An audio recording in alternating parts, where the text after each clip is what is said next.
நீ ஆர்ட்ஸ் தானடா படிச்ச, எப்படி ஐடில வேலை பார்க்குற? எந்த டிகிரினாலும் பரவாயில்லண்ணா. சென்னையில் இருக்க எஸ்எல்ஏ ஐடி ட்ரைனிங் இன்ஸ்டியூட் தான் நான் ட்ரைனிங் எடுத்தேன். மாதம் 30,000 சம்பாதிக்கிறேன். சூப்பர்டா. For IT training and placement contact 8870767784.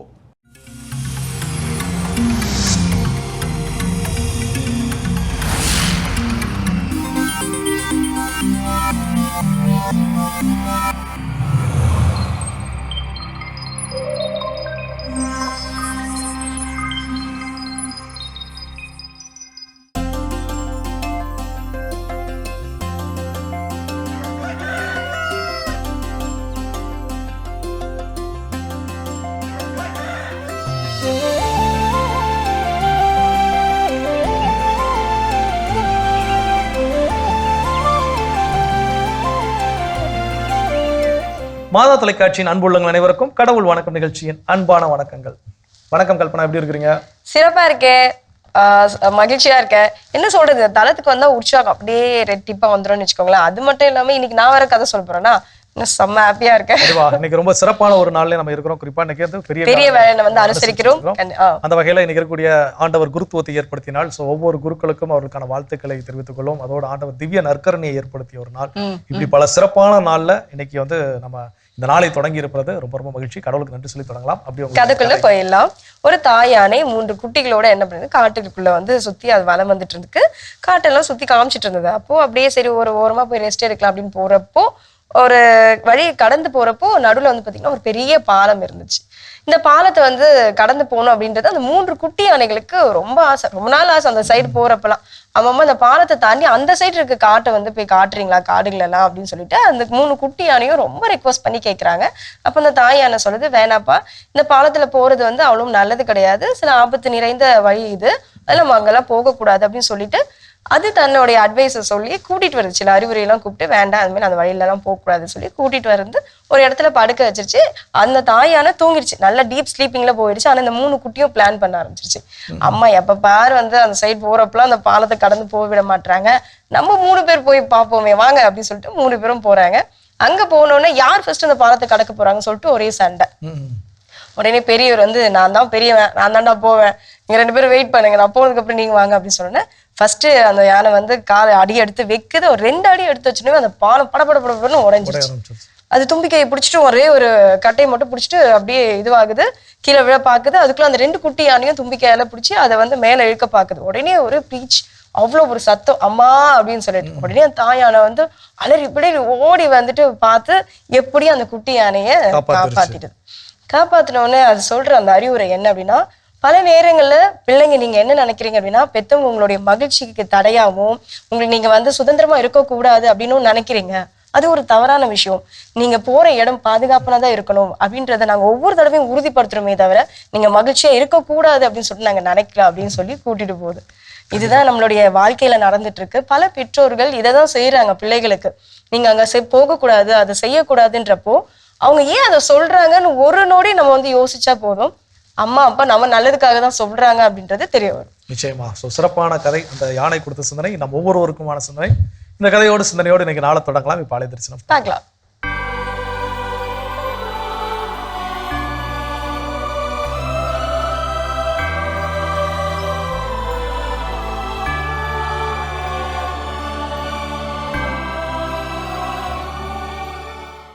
உன்னை நாடி நாளும் உன்னை தேடி துன்பத் துயர் நீங்க வந்தோம் உந்தன் பதி தேடி.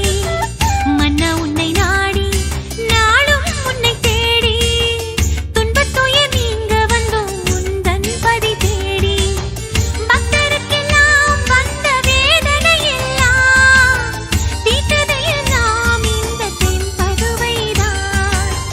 பக்தருக்கெல்லாம் வந்த வேதனை எல்லாம்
பேசினோம், நம்ம பார்த்துட்டோம். ஒவ்வொரு நாளுமே நமக்கு வந்து கடவுள் வணக்கம் நிகழ்ச்சி தொடங்குறப்போ ஏதோ ஒரு கஷ்டத்திலோ ஒரு கண்ணீரையோ ஒரு கவலையோடு இருந்தா கூட சிந்தனை நம்ம சிந்திக்கிறோம் இல்லையா, அந்த வார்த்தைகள் வந்து ஏதோ ஒரு ஊடுருவி சொல்லி நம்மளுடைய மனதில் சில மாற்றங்கள் வரும் என்றால் அது இந்த கடவுள் வணக்கம் நிகழ்ச்சிக்கு தந்த ஒரு பெரிய வெற்றி அப்படின்னு கூட சொல்லலாம். ஸோ பார்த்து கொண்டிருக்கும் இறை மக்களுடைய மனதில் இன்றைய நாள் நாம் என்ன சிந்தனையை ஊட்ட போகின்றோம்.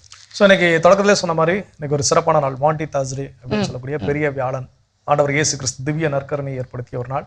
அப்போ அந்த ஏற்படுத்திய நாளில் எனக்கு வந்து அழகான ஒரு பாடல் நம்முடைய ஆலயங்கள் நம்ம பாடுவோம். இதை என் நினைவாக செய்ய மாட்டாயா அப்படின்னு சொல்லி, உடலை உண்டு திருந்த மாட்டாயா வருந்த மாட்டாயா இப்படிங்கிற ஒரு பாடல். அந்த பாடலுடைய வரிகள் எடுத்து பார்த்தோம் அப்படின்னா ஒரு அதுல இதுக்கு மேல நான் என்ன கேட்கிறேன், வெறும் வார்த்தையில நான் வாழ்ந்தே என்ன பண்ணிட்டேன்.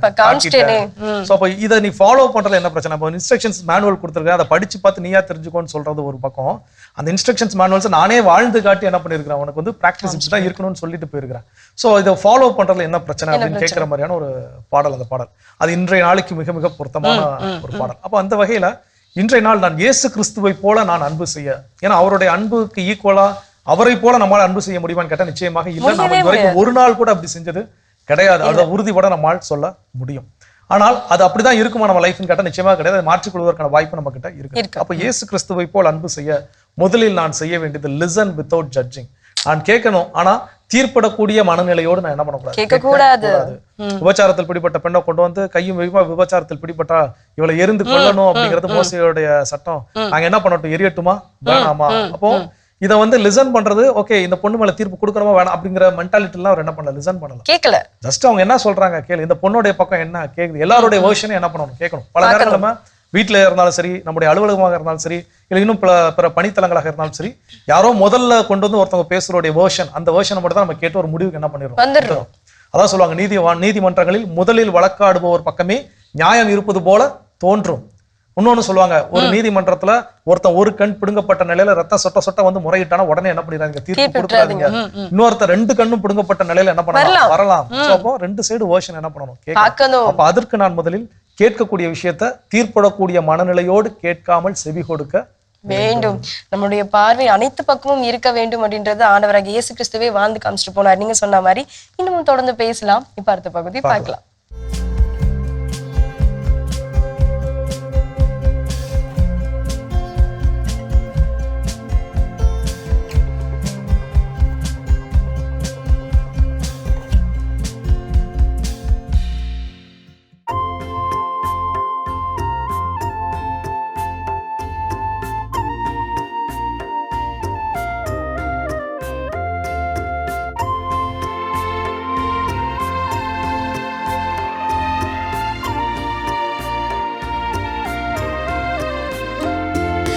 கடவுளை போற்றி கிண்ணத்தில் பருகுதல்,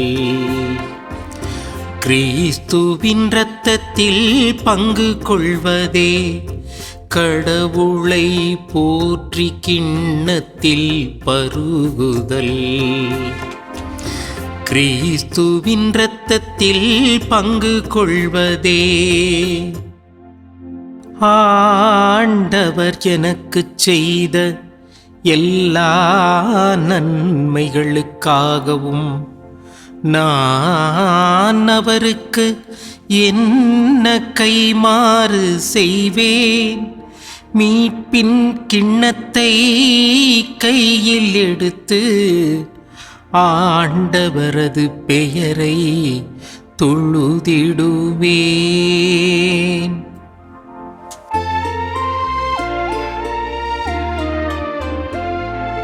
கடவுளை போற்றி கிண்ணத்தில் பருகுதல், கிறிஸ்துவின் இரத்தத்தில் பங்கு கொள்வதே. கடவுளை போற்றி கிண்ணத்தில் பருகுதல், கிறிஸ்துவின் இரத்தத்தில் பங்கு கொள்வதே. இயேசு கிறிஸ்துவில் பிரியமுள்ள அன்புமிக்க சகோதர சகோதரிகளே, தினம் ஒரு திருப்பாடல் என்கின்ற நிகழ்ச்சியின் வழியாக உங்களை சந்திப்பதில் நான் பெரும் மகிழ்ச்சி கொள்கிறேன். இறைவனின் ஆசீரும் அருளும் என்றும் உங்களோடு இருப்பதாக. இந்நாள் நம் அனைவருக்கும் ஒரு முக்கியமான ஒரு நாள். நம் ஆண்டவர் இயேசு கிறிஸ்து மனிதர்களாகிய நமக்கு தன்னுடைய உடலையும் இரத்தத்தையும் உணவாக கொடுத்ததை நாம் திருச்சபையோடு இணைந்து நினைவு கூர்ந்து நாம் கொண்டாடி கொண்டிருக்கின்றோம். கடவுள் இரக்கமுள்ளவராய் இருக்கின்றார். பாவத்தின் வழியாக நாம் அவரை விட்டு விலகினாலும் அவர் ஒருபோதும் நம்மை விட்டு விலகவில்லை. காரணம், அவர் நம் மீது அன்பு கொண்டவராக இருக்கின்றார். இன்னியும் ஒருபடி மேலே போய் பார்த்தோம் என்றால் அவர் நமக்கு தந்தையாக இருக்கின்றார். எவ்வாறு ஒரு தந்தை தம் பிள்ளையை மறக்க முடியும்? எவ்வாறு ஒரு தந்தை தம் பிள்ளையை விட்டு விலகி செல்ல முடியும்? அவ்வாறாக கடவுள் இருக்கின்றார் என்பதை தான் இன்றைய நாள் திருப்பாடல் ஆசிரியர் நமக்கு தெள்ள தெளிவாக எடுத்து கூறுகின்றார். இந்நாளில் பதிலுரை பாடலாக நாம் பாடினோம். கடவுளை போற்றி அவருடைய கிண்ணத்தில் பருகுதலே கிறிஸ்துவின் இரக்கத்தில் பங்கு கொள்வது. நம்முடைய வாழ்வில் நாம் கடவுளை புகழக்கூடிய மனிதராக நாம் இருக்க வேண்டும். காரணம், அவர் ஒருபோதும் நம்மை விட்டு விலகவில்லை. அவர் ஒருபோதும் நம்மை மறக்கவில்லை, மறந்து விடவும் இல்லை. நிறைய நேரங்களில் நாம் நம்முடைய வாழ்வில் கடவுளை மறந்து இருக்கின்றோம். மறந்து கடவுளுக்கு விருப்பம் இல்லாத செயல்களை நாம் செய்திருக்கின்றோம். நம்முடைய வாழ்க்கை அவ்வாறாக இருந்திருக்கின்றது. இருப்பினும் கடவுள் நம்மை மன்னித்து திரும்பவும் ஏற்றுக்கொள்ளுகின்றார். காரணம், அவர் நம் மீது அன்பாய் இருக்கின்றார். கடவுள் நம் மீது அன்பாய் இருப்பது போல் நாமும் அவர் மீது அன்பு கொண்ட மனிதனாக இருக்க வேண்டும். அந்த அன்பிற்கு எடுத்துக்காட்டாக வந்தவர்தான் நம் ஆண்டவர் இயேசு கிறிஸ்து. அவர் உலகில் மனிதனாக பிறக்கின்றார். மனிதனாக பிறந்த அவர் தந்தையின் விருப்பத்தை அவர் நிறைவேற்றுகின்றார். தந்தையின் விருப்பத்திற்கேற்ப தன் வாழ்வை அவர் அமைத்துக் கொள்ளுகின்றார். அது மட்டும் கிடையாது, மனிதர்களாகிய நாம் எவ்வாறு வாழ வேண்டும், எத்தகைய செயல்களை நாம் செய்ய வேண்டும், நம்முடைய வாழ்க்கை எவ்வாறு நாம் அமைத்துக் கொள்ள வேண்டும் என்பதை நமக்கு அவர் கற்றுத் தருகின்றார். நாம் பெற்ற அந்த வாழ்வினை இழந்து விடாமல் இருப்பதற்காக நாம் என்னென்ன செய்ய வேண்டும் என்பதை அவர் நமக்கு தெரியப்படுத்தியிருக்கின்றார். அதை நாம் அறிந்த மனிதர்களாக இருக்கின்றோம், தெரிந்தவர்களாக இருக்கின்றோம்.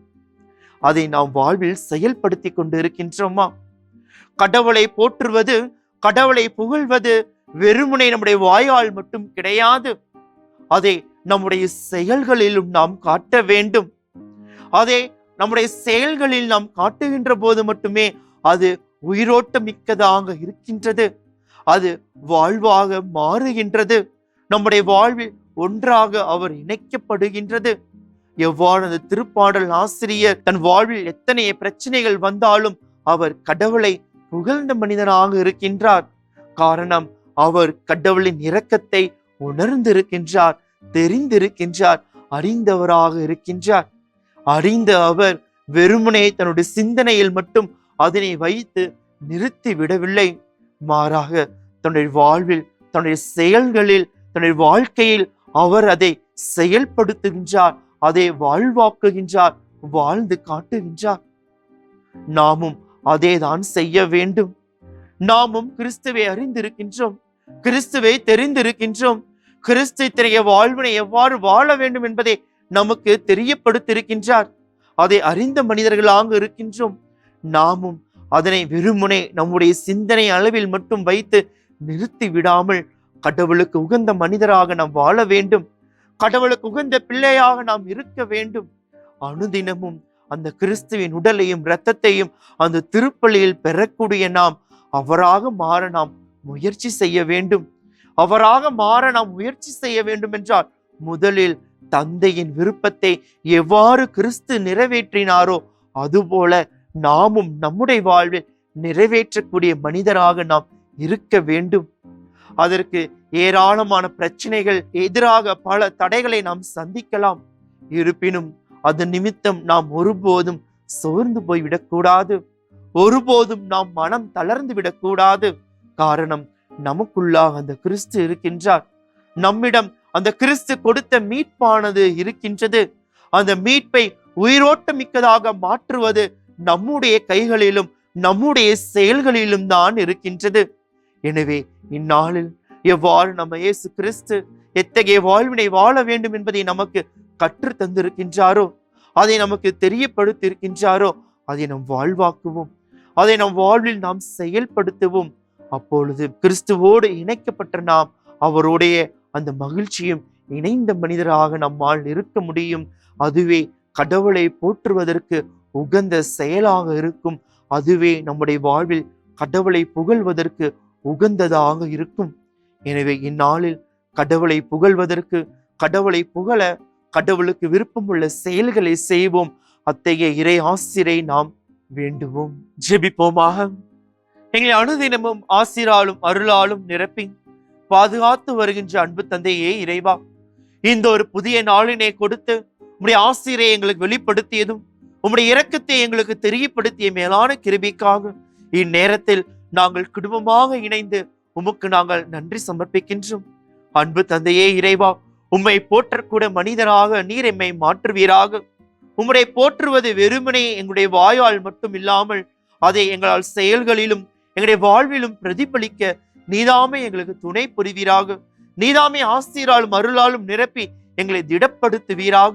எங்களுடைய வாழ்வில் நாங்கள் எதை செய்ய வேண்டும், தகுந்த செயல்கள் எது என்பதை நீதாமே எங்களுக்கு தெரியப்படுத்தியருளும்.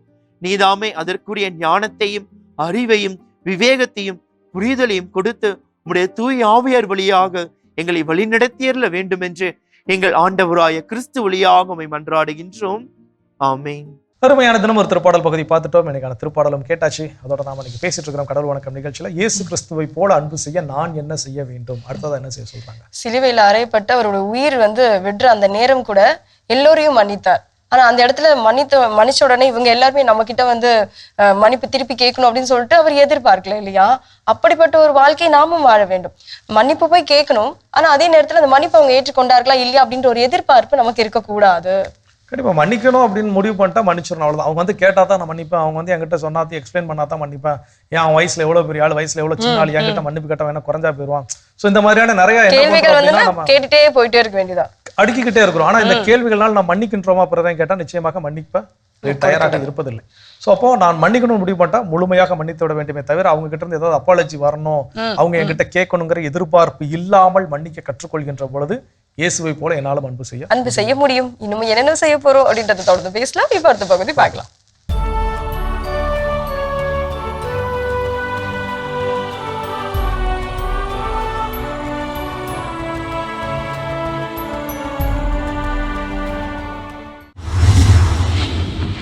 பெரிய வியாழன்.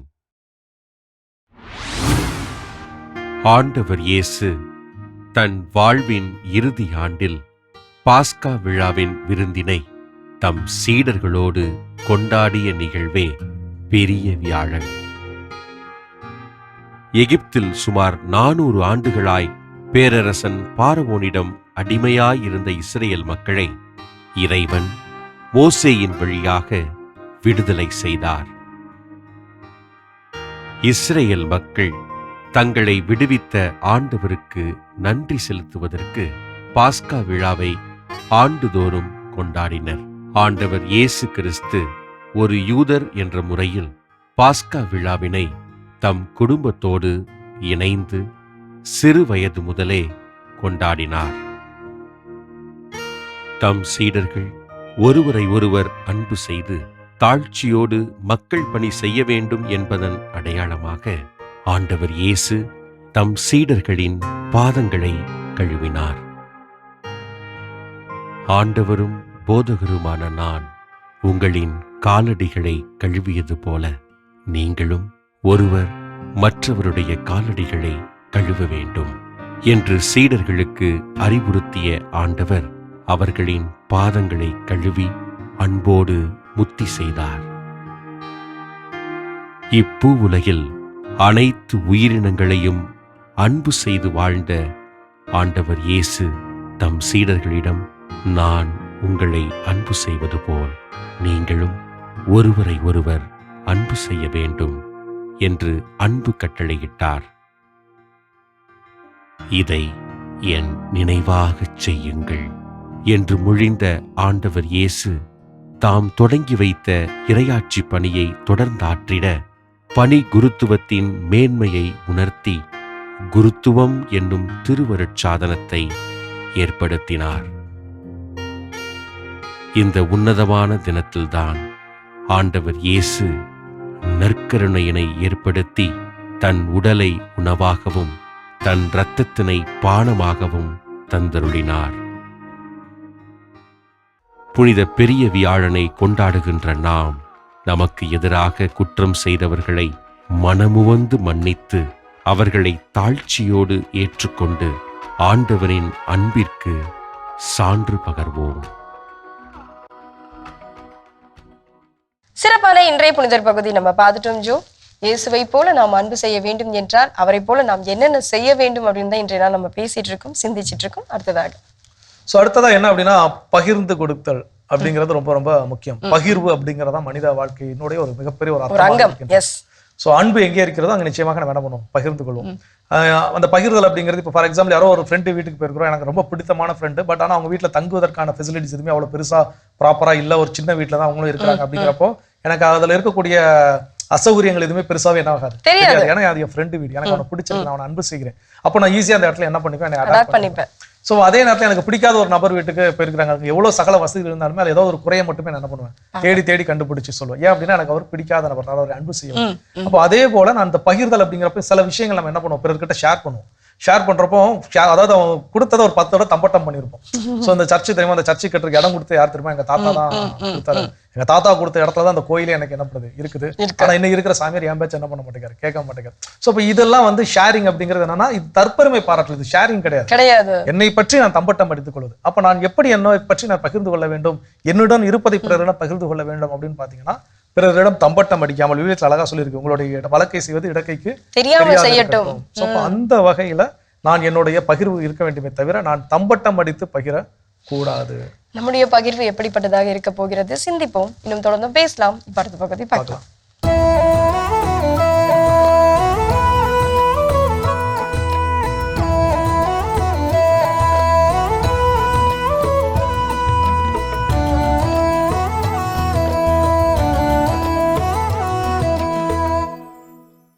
இது ஓர் உன்னதமான அரசியல் உளவியல் கதை. நன்றாய் கேளுங்கள். ஒரு மலையடிவார மந்திரவாதி இருந்தான். அவன் நூற்றுக்கணக்கான ஆடுகள் வளர்த்தான். அவற்றில் அவனது காலை உணவுக்காக 3 ஆடுகளையும் மாலை மந்திரத்திற்காக 3 ஆடுகளையும் ஒவ்வொரு நாளும் அடித்து உரித்து சாப்பிட்டு கொண்டிருப்பான். இதை பார்த்து கொண்டிருந்த ஆடுகள் அவனை கண்டு அஞ்சி நடுங்கி ஒடுங்கின. பயந்தபடி படுதூரத்துக்கு ஓடி போய் பம்மிக் கொண்டிருந்தன. அதனால் மாலையிலே அவைகளை ஒன்று சேர்ப்பது அவனுக்கு மிகப்பெரிய பிரச்சனையாக இருந்தது. தேடி கண்டுபிடித்து இழுத்து வருவது மிக சிக்கலாக இருந்தது. என்ன செய்வதென்று யோசித்து ஒரு முடிவெடுத்தான். அதன்படி கூட்டமாக ஆடுகளை தன்னகத்தே அழைத்து அவைகளின் காதுகளில் அவனது மந்திர சக்தியின் மூலமாக இந்த மாதிரியான ஒரு மனோவசிய மந்திரத்தை ஓதினான். நீ ஒரு ஆடு அல்ல, என்னை போல மகத்தானது ஒரு மனிதன்.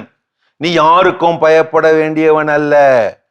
என்னை கண்டுகூட நீ பயப்படக்கூடாத மகத்தான மாந்திரிக உயிர், நீர் மறவாதே. இப்படி மனோவசிய மந்திரத்தை ஓத அவைகளும் மனோவசியமாகி போயின. ஒவ்வொன்றிடம் ஒவ்வொன்றை ஒலித்தான். நீ ஆடல்ல, சிங்கம், சிங்கம் சீறி பாய்வாயாக.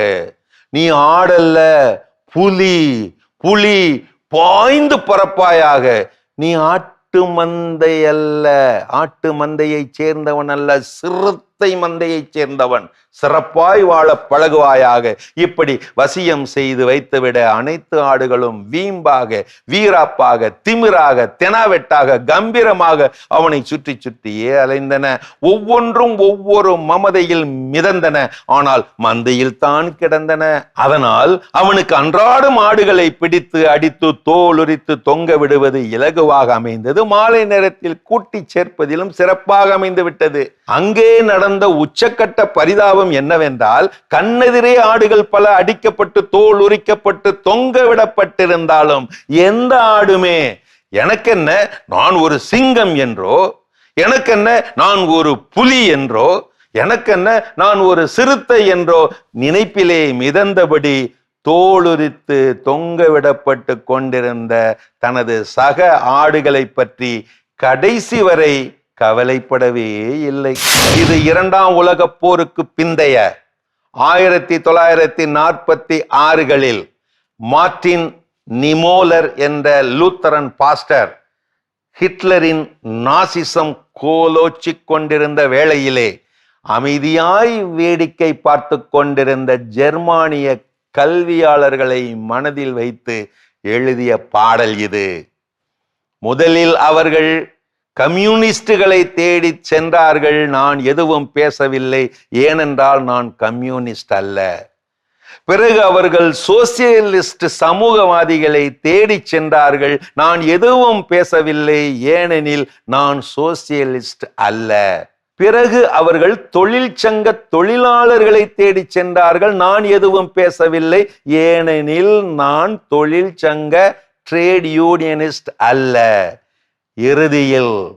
இறுதியில் அவர்கள் என்னை தேடி வந்தார்கள், கலங்கடித்தார்கள். நான் கதறினேன், கத்தினேன். ஆனால் எனக்காக பேச அங்கே யாரும் இல்லை. ஆம், ஓர் அநீதியை அமைதியாய் வேடிக்கை பார்ப்பவர் மேல் அதே அநீதி பாயும் காலம் வெகு தொலைவில் இருக்காது. எச்சரிக்கை. அருமையான கதைகள் 1000 பகுதி பார்த்துட்டோம். அதோட இன்னைக்கு பேசிட்டு இருக்கிறோம், இயேசு கிறிஸ்துவை போல அன்பு செய்ய நான் என்ன செய்ய வேண்டும் அப்படின்னு சொல்லி. அதுல அடுத்ததா என்ன செய்ய சொல்றாங்க? அல்டிமேட்டா ஒண்ணு சொல்றாங்க. என்ன அப்படின்னு பாத்தீங்கன்னா, எப்பவுமே நம்மளுடைய ஜெபம் வேண்டுகோள் எப்படி இருக்கும், நம்மளுடைய பிரேயர் எப்படி இருக்கும்னா, நம்மை சுற்றியவர்கள், நம்மளுடைய அப்பா அம்மா, நம்மளுடைய தம்பி தங்கச்சி, நம்மளுடைய பிள்ளைங்க இதெல்லாம் கடந்து போனா நம்மளுக்கு கொஞ்சம் விருப்பப்பட்டவங்க அப்படின்றப்போ நம்மளுடைய ஜெபத்துக்குள்ள வருவாங்க. கண்டிப்பா நம்மளுக்கு பிடிக்காத நபர், விரும்பாத நபர் யாராவது ஜெபத்துக்குள்ள வருவாங்கன்னா அவங்கள பத்தி நம்ம சிந்திக்க கூட மாட்டோம். அவன் நல்லாவே இருக்கக்கூடாது அப்படின்னு தான் நினைக்கிற பல நேரங்கள் இருக்கும்.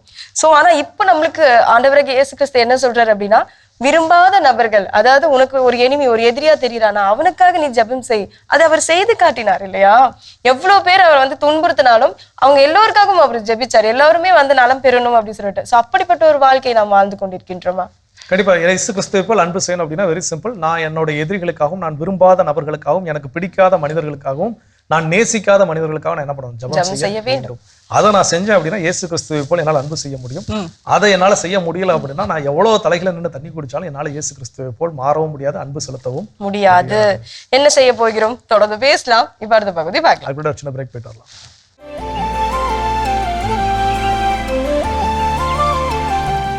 நிகழ்ச்சிகள் உங்களை மீண்டும் அன்புடன் வரவேற்கின்றோம். நீங்கள் பார்த்து கொண்டிருப்பது மாதா தொலைக்காட்சியின் கடவுள் வணக்கம். சிறப்பான நாள்ல பேசிட்டு இருக்கிறோம். பெரிய வியாழக்கிழமை அன்று கிறிஸ்துவை போல அன்பு செய்ய நான் செய்ய வேண்டிய செயல்கள் என்னென்ன அப்படின்னு சொல்லி அடுத்தது என்ன சொல்றாங்க? உதவி செய்யுங்கள், ஆனால் மற்றவர்களுக்கு அது தெரியாமல் செய்யுங்கள். அதுதான் வந்து ஆண்டவராகிய இயேசு கிறிஸ்து நம்மளுக்கு அன்பின் வழியாக சொல்லி கொடுத்த பாடம். இப்ப நம்ம எல்லாருமே என்ன பண்றோம் அப்படின்னா, உதவி செய்யறதுக்கு ரெடியா தான் இருக்கும். அது எதுக்காக செய்யறோம் அப்படின்னா, அது மத்தவங்களுக்கு தெரியணும், நம்மள வந்து ஒரு பெரிய ஆளா நினைக்கிறோம். அப்பா இப்படிப்பட்ட ஒரு உள்ளமா அப்படின்னு சொல்லிட்டு ஒரு 4 பேர் வந்து நம்மள வந்து பாராட்டணும் அப்படின்னு நம்ம நினைக்கிறோம். இந்த ஒரு தற்பெருமைக்காக நம்ம அதை செய்யக்கூடாது. அந்த உதவியை அது மற்றவர்களுக்கு தெரியாமல் செய்ய வேண்டும். ஆலயங்கள்ல குறிப்பா ஈஸ்டர் காலங்கள்ல, கிறிஸ்து பிறப்பு காலங்கள்ல, இன்னும் திருவிழா நாட்கள்ல பாத்தீங்கன்னா பங்கு பெற உறுப்பினராகவோ இல்ல பக்த சபையோட உறுப்பினராகவோ நம்ம நிறைய விஷயத்தை என்ன பண்ணுவோம், எடுத்து செய்வோம். அந்த கடைசி நாள் திருப்பலி முடிகின்ற பொழுது ஃபாதர் எல்லாருக்கும் என்ன பண்ணணும், வாட் ஆஃப் தேங்க்ஸ் சொல்லுவோம். இந்த வாரங்கள் ஃபுல்லா இதெல்லாம் செஞ்சாங்க, அப்போ நம்ம பேரை விட்டுட்டாருன்னு வச்சுக்கோங்களேன். அப்போ ஒரு கோவம் வரும் பாருங்க. நான் எவ்வளவு வேலை செஞ்சேன், நான் கோவிலே கதின்னு கிடந்தேன், இந்த வேலை செஞ்சேன் அந்த வேலை செஞ்சேன், அவங்களுக்கு எல்லாம் நன்றி சொன்னாரு சாமியாரு, என் பேரை என்ன பண்ணிட்டாரு, மறந்துட்டாரு. இதுதான் நாம் எதிர்பார்க்கக்கூடிய கிரெடிட்ஸ். ஆனா இங்க இயேசு கிறிஸ்துவை போல அன்பு செய்ய, நான் கிவ் சம்திங், ஏதாவது ஒரு விஷயத்தை என்கிட்ட இருக்கிறது என்ன பண்ணணும், பிறருக்காக, பிற நல்ல செயல்களுக்காக, நற்காரியங்களுக்காக நான் என்ன பண்ணணும், கொடுக்க வேண்டும். ஆனா அந்த கிரெடிட் நான் எடுத்துக்கணும்னு விருப்பப்பட கூடாது. சோ கிரெடிட்டை விருப்பப்படாமல் அந்த கிரெடிட்டை எடுத்துக்கணும், அந்த பாராட்டை பெற்றுக்கொள்ள வேண்டும், மனிதர்கள் என்னை போற்ற வேண்டும் அப்படின்லாம் இல்லாமல் பிறருக்கு நான் கொடுக்க, என்னுடைய உதவிகளை பிறருக்கு உதவிக்கரம் நீட்ட நான் கற்றுக்கொள்ள வேண்டும். அப்படி செஞ்சா இயேசு கிறிஸ்துவை போல் என்னால் அன்பு செய்ய முடியும். தொடர்ந்து பேசுவோம். அடுத்த பகுதி பார்க்கலாம்.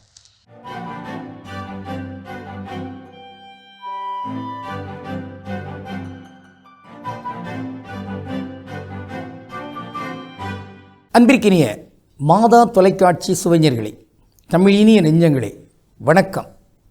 திரிகடுகத்தில் இணைந்திருக்கும் உங்கள் ஒவ்வொருவருக்கும் நன்றியின் வாழ்த்துகள். இன்று நாம் மீண்டும் திரிகடுகம் 19 நிற்கிறோம். 3ஆம் கருத்தினை இன்று பார்க்கவிருக்கிறோம். இறப்பதற்கு ஏதுவான தீங்கினர், கொல் யானைக்கு ஓடும் குணம் எலியும், எல்லின் பிறன்கடை நின்று ஒழுகுவானும், மரம் தெரியாது ஆடும் பாம்பு ஆட்டும் அறிவிலியும், இம்மூவர் நாடுங்கால் தூங்குபவர். மரம் தெரியாது ஆடும் பாம்பு ஆட்டும் அறிவிலியும். ஆடுகின்ற அந்த பாம்பு, அதனுடைய அந்த வீரம், மரம், அதை தெரியாமல் அதை விளையாட்டு போல் ஆட்டு விற்கிற அந்த தன்மை இருக்கிறதே, அதை யார் செய்வா? அறிவிலி தான் செய்வாங்க. ஆக அப்படிப்பட்டவங்கெல்லாம் சாவதற்கு ஏதுவானவர்கள். இந்த செய்யுளில் என்ன சொல் பயன்படுத்தப்பட்டிருக்குது? அதுக்கு தூங்குதல். தூங்குதல் என்னது? சாகுதல். அதனால் இனி தூக்கம், தூங்குதல் அந்த மாதிரி சொல் பயன்படுத்த வேண்டாம். ஏன்னா அதனுடைய பொருள், ரெண்டு பொருள் வேற இருக்குது. ஒன்று இறத்தல் அப்படிங்கிறது இருக்குது, இன்னொன்று தூங்குக தூங்கி செயற்பால தூங்கற்க தூங்காது செய்யும் வினை. அதனுடைய பொருள் என்னென்னா காலம் கடத்துதல்.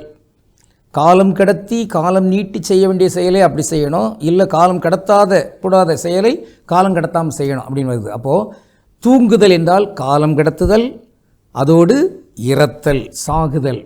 அப்போ தூங்குறதுன்னு சொல்லி நம்ம பயன்படுத்துறதுக்கு என்ன சொல் பயன்படுத்தலாம்? உறங்குதல், உறக்கம், பேருறக்கம் அப்படிங்கிற மாதிரி சொல்லை நாம் பயன்படுத்தலாம். இப்போது இங்கே இந்த அறிவிலி அவர் இந்த பாம்பு இப்படி மரத்தை, வீரத்தை காட்டுகின்ற நேரத்திலே அங்கே விளையாடி கொண்டிருக்கக்கூடாது. வள்ளுவர் ஒரு குறளில் அந்த பாம்பு, எலி, பகை அது தொடர்பாக சொல்வார். ஒலித்த கால் என்னாம் உவரி எலிப்பகை நாகம் உயிர்ப்ப கெடும். பொருள் என்ன? நாகப்பாம்பு இருக்குதே, நல்ல பாம்புன்னு சொல்கிறாங்களே, அது ஒரு மூச்சு விட்டால் போதும், அங்கு கடல் அலை போல சும்மா அப்படியே ஆர்ப்பரிப்போடு அணி திரண்டு எலிகளெல்லாம் வந்து நின்னாலும், இன்றைக்கி நாங்கள் ஒன்று பார்த்துருவோன்னு சொன்னாலும் இந்த பாம்பு எழுந்து சீர்னா போதும், எல்லாம் ஓடிடும் என்று அந்த பாம்பு தொடர்பாக ஒரு செய்தி. பாம்புங்கிற பேரே எப்படி வந்துச்சுது?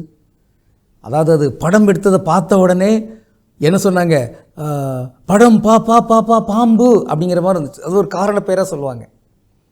அப்போ அதுக்கு பேர் தான் பாம்பு, படம் எடுப்பது தான் பாம்பு. ஆனால் அப்புறம் அதன் பிறகு மலையில் போகிறதையும் பார்த்தாங்க, இது மலைப்பாம்பு. பச்சை பசையிலன்னு இருக்குது, அது பச்சை பாம்பு. தண்ணீரில் தண்ணீர் பாம்பு, சாரையாக இருக்குது சார பாம்பு அப்படிங்கிற மாதிரி ஒவ்வொன்றுக்கும் பேர் வச்சாங்க. அப்போ நம்ம முதல்ல பாம்புன்னு பேர் வச்சோமோ அதுக்கு என்ன பேர்? அது அப்போ அதான் நல்ல பாம்பு. நல்லன்னு என்ன? முதன்மையாக, முதல்ல நாங்கள் அதைத்தான் அதுக்குன்னு பேர் வச்சோம். அதில் தான் நல்லெண்ணெயும் அப்படி வரும். எள்ளுலேருந்து தான் முதல்ல எண்ணெய் கண்டுபிடிச்சாங்க, அதைத்தான் பிறகு மற்ற எண்ணெய்கள்லாம் வந்த உடனே நல் எண்ணெய் அப்படிங்கிற மாதிரி வைத்தாங்க. இங்கே இந்த படம் எடுத்து நிற்கிற அந்த பாம்பு, அதில் ஆட்டு வைத்து கொண்டிருக்கக்கூடாது. அது வீரச் செயல் என்பதல்ல, அது அறிவிலியான ஒரு செயலாக இருக்கும். அது அதை போன்ற அந்த மதம் கொண்ட யானை அந்த மாதிரிலாம் இருக்குது பாருங்கள். அதை போன்று வேறு வகையான இருக்கிற அந்த பெண், இப்படிப்பட்ட அந்த தன்மைக்குள்ளான் நுழைந்து விடக்கூடாது. அதெல்லாம் வீரச் செயல் அல்ல, அது அறிவுகட்ட செயல் என்கிற அந்த ஒரு செய்தி இங்கு தரப்படுகிறது. இன்று நாம் ஒரு சொல்லை ஆய்ந்து பார்க்கலாம். மரம். மரம் என்றால் என்ன? நல்ல தமிழ் சொல். அது பொருள் வீரம், வீரம், தைரியம் அல்ல. அதனால தான் தைரியநாதர் சுவாமிகள் அப்படின்னு சொல்லி முதல்ல அந்த கான்ஸ்டன்டைன் பெஸ்கி ஜோசப் அப்படின்னு சொல்லிட்டு வந்தாரே, வீரமா முனிவர், அவருக்கு முதல்ல இருந்த பேர் தைரியநாதர் சுவாமிகள் தான். அதான் தமிழ் நினச்சிருந்தாங்க, ஆனால் அதெல்லாம் சமஸ்கிருதம். பிறதான் தமிழ் படுத்தி எப்படி அவர் சொன்னார்? வீரமா முனிவர். வீரம், மரம், அந்த அதில் இருக்கிற அந்த துணிச்சல் தன்மை, இவையெல்லாம் தான்.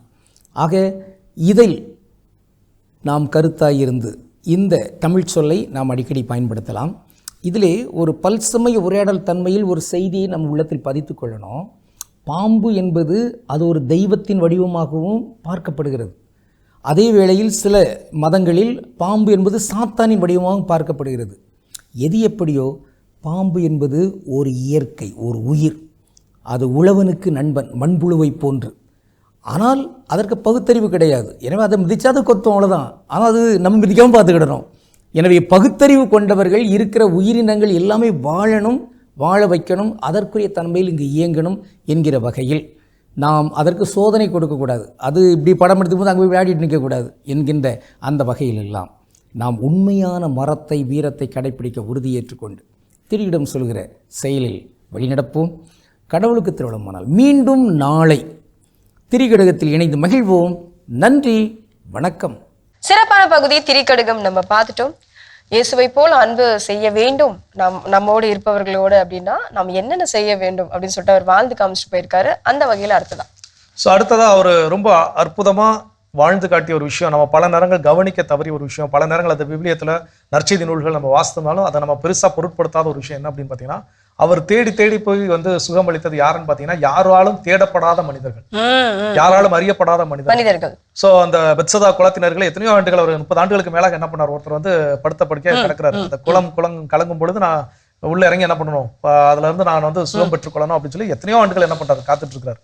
அந்த மனிதரை பத்தி யாருக்கும் தெரியாது. ஆனா இயேசு கிறிஸ்து அங்க போறப்ப என்ன பண்றாரு, பார்த்துட்டு இருக்காரு. ஒரு நாள் அவராதான் போய் என்ன பண்றாரு கேட்கிறாரு, ஏன் நீ சுகம் பெற விரும்புறாயா அப்படின்னு சொல்லி என்ன பண்றாரு கேட்கிறாரு. இது போல அவர் சுகம் அளித்த எல்லாருமே என்ன அப்படின்னு பாத்தீங்கன்னா, யாராலும் தேடப்படாத நபர்கள் தான் மனிதர்கள். சோ அப்ப அது போல நாமும் இன்னைக்கு சில பேரை நம்ம வாழ்க்கையில மறந்தே போயிருப்போம். சிலர் நம்முடைய ஆலயங்கள்ல இல்ல நம்முடைய உறவுகள்ல இல்ல நம்ம பார்க்கக்கூடிய இடங்கள்ல சிலர் இருந்திருப்பாங்க. அவங்கள பார்த்திருப்போம், அவ்வளவுதான், பேசியிருக்க மாட்டோம். சில நாட்கள் அவங்க நம்ம கண்டிருக்கவே மாட்டோம், அவங்க நம்ம கண்ணிலே தென்பட்டு மாட்டாங்க, இருக்காங்களா இல்லையானே நமக்கு தெரியாது.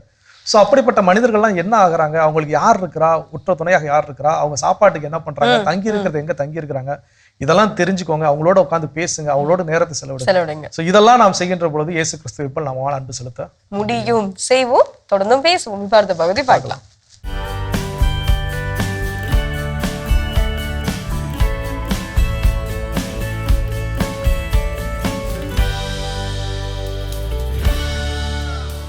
ஒரு செயற்கை நுண்ணறிவு எவ்வாறு இயங்குகிறது, எங்கிருந்து தரவுகள் பெறப்படுகின்றன, இதனுடைய தரவுகளின் அளவுதான் என்ன, எந்த நாட்டின் தரவுகள் அதிகமாக உள்ளது, எந்தெந்த மொழிகள் இந்த தரவு தளங்களில் உள்ளன, எந்த குறிப்பிட்ட கருத்தியல் அதிகமாக சேர்க்கப்பட்டுள்ளது, எந்த அல்காரித கோட்பாட்டின் அடிப்படையில் தரவுகளை தேடி கண்டறிகிறது, எந்த அல்காரித அடிப்படையில் முடிவுகளை எடுக்கிறது என்பதை போன்ற கேள்விகளுக்கு விடை கிடைக்காத போது அதனை செயற்கை நுண்ணறிவு உலகில் பிளாக் பாக்ஸ் என்கின்றனர். வாருங்கள் இதற்கான தெளிவை வலை உலகத்தில் அருள்வாக்கின் ஒளியில் தேடுவோம். அருள்வாக்கு பகுதி. யோபு 1. தன் உறவுகளை, செல்வங்களை, கால்நடைகளை, தன் நிலபுலன்களை என்று யோபு தன் வாழ்விலே அனைத்தையும் இழக்கின்றான். ஆனால் இந்த திடீர் இழப்பிற்கெல்லாம் அவருக்கு காரணம் தெரியவில்லை. யோபு எழுந்தார், தம் ஆடைகளை கிழித்து கொண்டார், தம் தலையை மழித்து கொண்டார். பின்பு தரையில் விழுந்து வணங்கி, என் தாயின் கருப்பையிலிருந்து பிறந்த மேனியனாய் யான் வந்தேன், அங்கே திரும்புகையில் பிறந்த மேனியனாய் நான் செல்வேன். ஆண்டவர் அளித்தார், ஆண்டவர் எடுத்துக்கொண்டார், ஆண்டவரது பெயர் போற்ற பெறுக என்றார். யோபுவின் வாழ்க்கையில் அவர் அனுபவித்த துன்பத்திற்கான காரணம் அவருக்கு தெரியவில்லை. அவை அனைத்தும் பெரும் புதிராகவே இருந்தது. இன்று செயற்கை நுண்ணறிவு செயல்பாட்டு முறைமைகளில் யாருக்கும் தெரியாத அல்லது புரியாத பகுதி என்று ஒன்று உள்ளது. இதனை பிளாக் பாக்ஸ் என்கின்றனர்.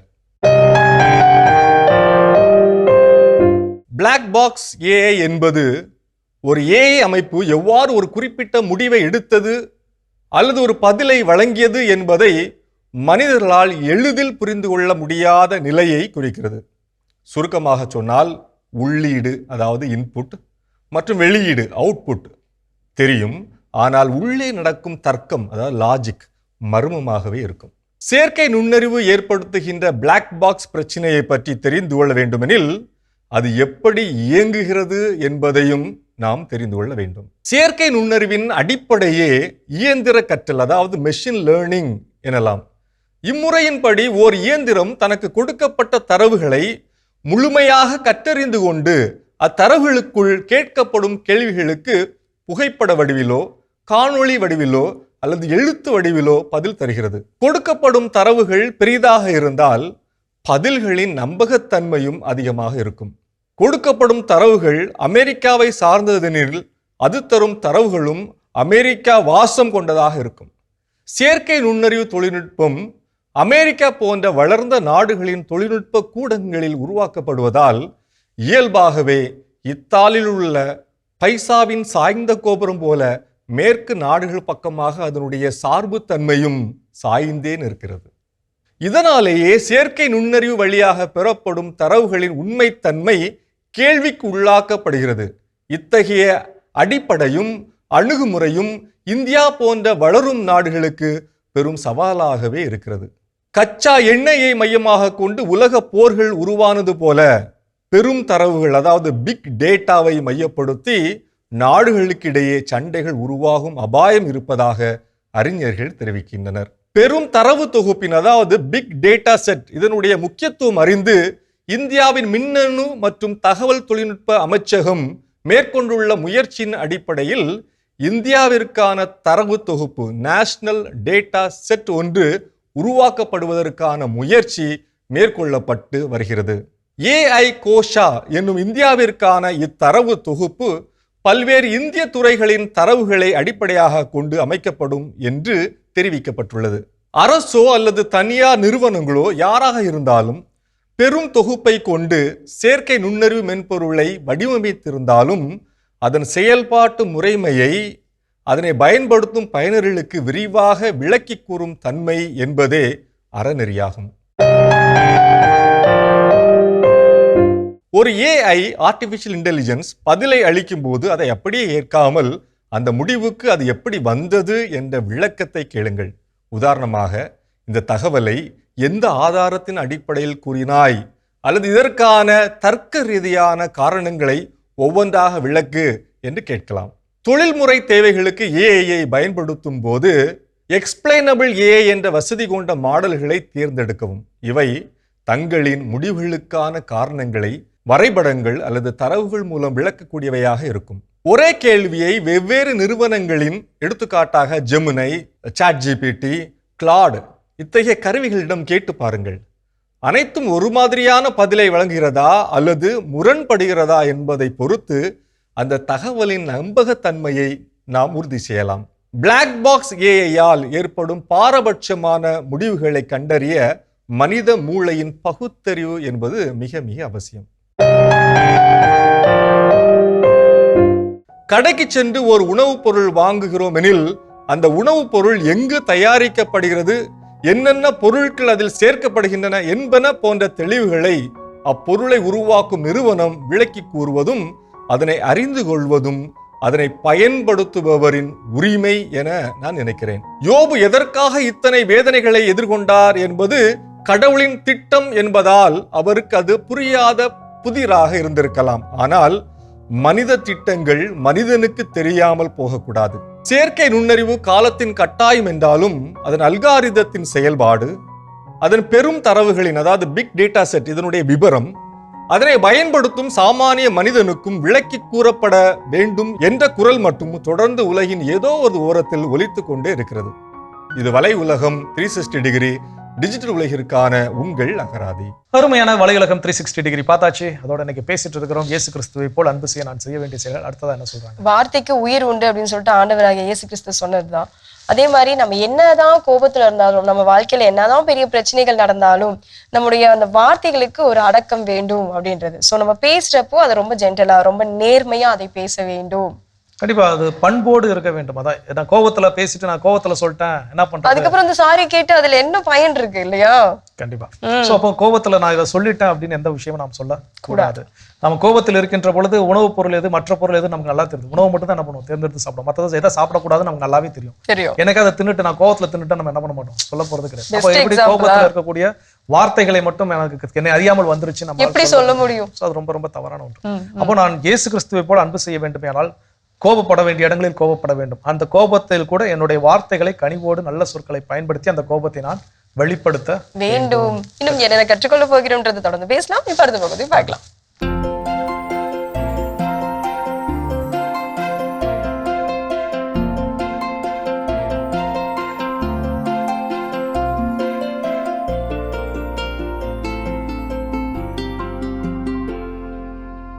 அனைவருக்கும் வணக்கம். இன்றைய பதிவில் நம்ம பார்க்க போகிற முக்கியமான விஷயம்னா ரோஜா வளர்ப்பில் நம்ம கவனிக்க வேண்டிய முக்கியமான விஷயம். அது வீட்டு தோட்டமாக இருந்தாலும் சரி, தோட்டமாக இருந்தாலும் சரி, நீங்கள் மூக்குத்தி ரோஸ் போடுறது அல்லது ரெட் ரோஸ் போடுறது அல்லது நார்மலாக நம்மளுடைய நாட்டு ரோஸ் போடுறது, எந்த வகை இருந்தாலும் சரி, ஒன்று நல்லா தெரிஞ்சுக்கங்க. அதோடைய உடம்பு வளர்ந்ததுக்கப்புறம் எப்பெல்லாம் நுனியை கிள்றோமோ அப்போல்லாம் புதிய கிளைகள் நமக்கு பூக்கள் வரும். இதுதான் நம்ம தெரிஞ்சுக்க வேண்டிய ஒன்று. நிறைய அன்றைக்கி கூட நம்மளுடைய நேயர் ஒருத்தர் கேட்டிருந்தீங்க, உங்களோட கேட்டில் ஃபுல்லாக அவ்வளோ பெரிய ரோஜா செடியை படர விட்டு ஒரு பூ கூட இல்லைங்க ஃபுல்லாக காயாக இருக்குன்னு அப்படி பண்ணுறதில்ல.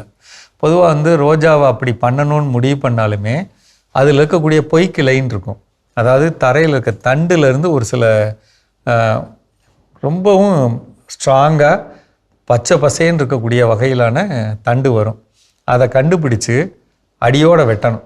அப்போ தான் வந்து அந்த பயிருக்கு வேணுங்கிற சத்துக்கள் வந்து முறையாக கிடைக்க வாய்ப்பு இருக்குது. அது நம்ம அதை உறுதிப்படுத்தணும். ஒன்று. ரெண்டாவது, அந்த பயிருக்கு வந்து முடிஞ்ச அளவுக்கு மணிச்சத்து அதிகம் கிடைக்கணும். மணிச்சத்துங்கிறது என்னென்னத்தில் இருக்குது? ஒன்று ராக் பாஸ்பேட் கொடுக்கணும், எலும்பு உரம் கொடுக்கணும், பாஸ்வோ பாக்டீரியா கொடுக்கணும், கோமியம் கொடுக்கணும். அந்த மாதிரி அப்படி செய்ய செய்ய நமக்கு மணிச்சத்து கொடுக்க கொடுக்க அந்த பயிருக்கு பச்சை குறைஞ்சு பூக்கணுங்கிற இதோட வர வாய்ப்பு இருக்குங்க. இது ஒன்று. இதே தான் வந்து நுனியை வெட்டணும். வெட்ட தான் நிறைய சிம்பு விடும். சிம்பு விடுறப்ப தான் நமக்கு மொட்டுகள் வைக்கும். இப்போ அப்படியே மொட்டு வச்சுச்சுன்னா அந்த மொட்டுக்கள் பெருசாகவும் உதிராமல் இருக்கவும் அதை வந்து சிறப்பாக்கிறதுக்கு நம்ம என்ன செய்யலாம்னா, இப்போ வீட்டு தோட்டம் அப்படின்னா துளசி இருக்கு இல்லைங்களா, துளசி இலைகளை வந்து ஒரு கிலோ இலையை எடுத்து 5 லிட்ரு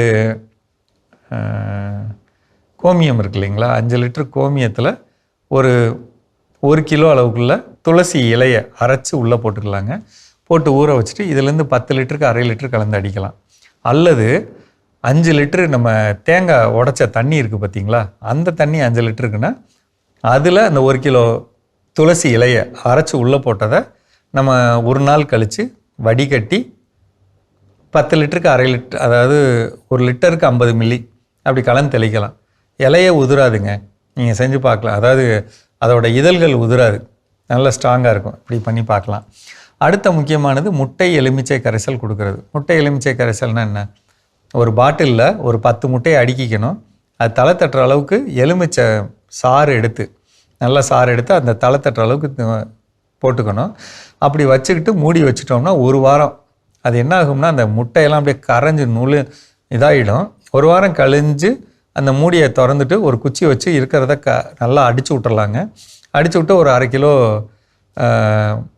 நாட்டு சர்க்கரை போட்டு திருப்பி மூடி வைக்கலாம் ஒரு வாரம். அப்படி ஒரு வாரம் மூடி வச்சிட்டோம்னா அந்த ஒரு வாரம் கழித்து வர்ற கரைசல் ஒரு வாரம், அடுத்த ஒரு வாரம், மொத்தம் 15 நாளில் நமக்கு கிடைக்கும். இந்த திரவத்துலேருந்து 10 லிட்டருக்கு 50 மில்லி இப்படி கலந்து அடித்தோம்னா பூவெல்லாம் பெருசாக வருங்க. அது எல்லா பூவும் பெருசாக வரும். அதில் ரோஜா வந்து கண்டிப்பாக பெருசாக வரும். வந்து நான் கீழே உதிராமல் இருக்கிறதுக்கு சொன்னேன். அடுத்து இப்போ பெருசாகிறதுக்கு சொல்கிறேன்.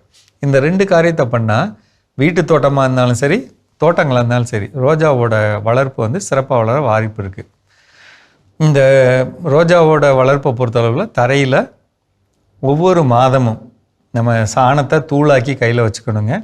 அந்த சாணத்தை கீழ்ப்பகுதியில் போட்டு விடுறது நல்லது. இல்லை எனக்கு சாணம் கிடைக்கலன்னா மண்புழு உரத்தை அதோட வேர்பகுதியில் போட்டுக்கிட்டோம்னா அதோட வளர்ச்சி வந்து ரொம்ப சிறப்பாக வர வாய்ப்பு இருக்குங்க. அதே மாதிரி ரோஜா அப்படிங்கிறப்ப எருக்கு இலை கரைசல் அதை தயார் பண்ணி எருக்கு இலை கரைசலை தரைவெளியும் கொடுக்கலாம், தெளிச்சும் கொடுக்கலாம். அது ரொம்ப ரொம்ப நல்ல பலன் தருங்க. வடிவம் ஒரே மாதிரி இருக்கவும் நல்லா இருக்கவும் வாய்ப்பு இருக்குது. நிறைய பேர் வந்து சொல்லுவாங்க, என்னோடய ரோஜாவில் வந்து புழு வந்துருச்சு, பூச்சி வந்துருச்சு. யாருக்கு அது வரும் அப்படின்னா, சும்மா தேவையில்லாமல் தண்ணி கொடுக்கறது, தேவையில்லாமல் ஒரே சத்தை கொடுக்கறது, மணிச்சத்து சாம்பல் சத்து இல்லாமல் தழைச்சத்து மட்டுமே கொடுத்துட்ருக்க அமைப்பு இருக்கவங்களுக்குலாம் இந்த தொல்லை வரும். கொஞ்சம் அதை மட்டும் கவனிச்சுக்கணுங்க. நீங்கள் வந்து நம்ம தழைச்சத்து இன்னும் சொல்லப்போனால் அந்த பயிருக்கு கொடுக்க வேண்டியதே இல்லை. மணிச்சத்தும் சாம்பல் சத்து மட்டும் கொடுத்தாலே போதுங்க. ஒரு 2 மாதத்துக்கூட ஒரு கைப்பிடி சாம்பல் எடுத்து கீழே சுற்றி போட்டு விடலாம். அதே மாதிரி இந்த முட்டை ஓடு இருக்கு இல்லைங்களா, அதை அரைச்ச தூள் ஒரு 100 கிராம் தூளை போட்டு விடலாம். இதெல்லாம் செய்கிறது ரோஜா வளர்ப்பில் ரொம்ப அடிப்படையான விஷயம். சொன்னதை யோசிச்சு பாருங்கள், செய்யுங்க. சந்தேகம் இருந்தால் கேளுங்க. மீண்டும் சந்திப்போம். சிறப்பான பகுதி உழவும் உயர்வும் நம்ம பார்த்துட்டோம். இயேசு கிறிஸ்துவை போல் நாமும் அன்பு செய்ய வேண்டும் என்றால் அடுத்ததாக என்ன செய்ய வேண்டும்? ஸோ அடுத்தது என்ன அப்படின்னு பார்த்தீங்கன்னா, அது பழைய ரஜினி திரைப்படம் ஒன்று, படையப்பான் அப்படின்னு ஒரு திரைப்படம் வந்துச்சு. ஸோ அந்த திரைப்படத்தில் பார்த்தீங்க அப்படின்னா ஒரு டைலாக், ஃபேமஸான டைலாக், மாப்பிள்ளை இவர் தான், ஆனால் மாப்பிள்ளை போட்டிருக்கிற ட்ரெஸ்ஸு என்னது அப்படின்னு சொல்லி சொல்லுவாங்க. அவர் ஒரு தடவை 2 தடவை இல்லை, போறப்ப யாரெல்லாம் கேட்கறாங்களோ எல்லாத்தையும் இந்த டைலாக் சொல்லுவார். ஒரு கட்டத்தில் நடிகர் செந்தில் டென்ஷன் ஆகி போய் எனக்கு பொண்ணு வேண்டாம், ஒன்று வேண்டாம், ட்ரெஸ்ஸையும் கழட்டி போட்டு என்ன பண்ணிடுவாருன்னா போயிடுவார். இது போல சில நேரங்கள் நம்ம என்ன பண்ணிட்டு இருக்கோம்னா தம்பட்டம் எடுத்துக்கிடும். அவங்க எப்படி இன்னைக்கு நல்லா இருக்கிறாங்க தெரியுமா, நான் தான் அவங்களை என்ன பண்ணேன் சேர்த்து வளர்த்து விட்டேன். So, அவங்க வந்து இன்னைக்கு வாழ்க்கையில நல்ல நிலைக்கு இருக்கிற காரணம் அந்த வேலையை நான் தான் அவங்களுக்கு என்ன பண்ணேன், வாங்கி கொடுத்தேன். இது மற்றவர்களை ஒப்பிட்டு பார்க்கறதை விட கணவன் மனைவிக்குள்ள அதிகமாவே இருக்கும். அதாவது இன்னைக்கு வந்து ஹஸ்பண்ட் இவ்வளவு உயரத்துக்கு போனாருன்னா அதுக்கு ரீசன் என்ன தெரியுமா? நான் தான். ஓகே வெள்ளன் கூட அது நல்ல எண்ணங்கள்ல சொல்றப்போ, ஆனா அதுவே ஈகோவா மாறுறப்போ, இல்ல ஒரு பொறாம பச்சிருப்ப அந்த ஒரு தலகணத்துல ஏறுறப்போ அந்த மாதிரி சொல்லும் வார்த்தை தவறானது. கண்டிப்பா அதுதான் இங்க நாம் செய்யக்கூடாது. இயேசு கிறிஸ்துவை போல் நான் அன்பு செய்ய பிறர் என்னால வாழ்க்கையில உயர்ந்திருக்கிறார்களா? ஏன்னா நம்மளால அது அந்த வாழ்க்கையை செய்யக்கூடிய ஒரு நிலையில் நம்ம என்ன பண்ணிருக்கிறோம், இருந்திருக்கிறோம். கடவுள் நம்ம உயர்த்திருக்கிறார். அதற்காக இது என்னாலதான் நடந்துச்சுன்னு சொல்றதுக்கு எந்த வாய்ப்பும் கிடையவே கிடையாது. நான் இருந்தாவிட்டாலும் இல்லாவிட்டாலும் இந்த உலகம் என்பது இயங்கிக் கொண்டேதான் இருக்கும். சோ அப்படி இருக்கிற பட்சத்துல இவருடைய முயற்சிக்கு, இவருடைய வெற்றிக்கு காரணம் நான் தான் அப்படிங்கிற ஒரு தற்பெருமை கொள்ளக்கூடிய மனநிலை என்னிடம் இருந்தால் என்னால் கிறிஸ்துவை போல அன்பு செலுத்த முடியாது. இன்னும் தொடர்ந்து சிந்திப்போம். இப்ப அடுத்த பகுதி பார்ப்போம்.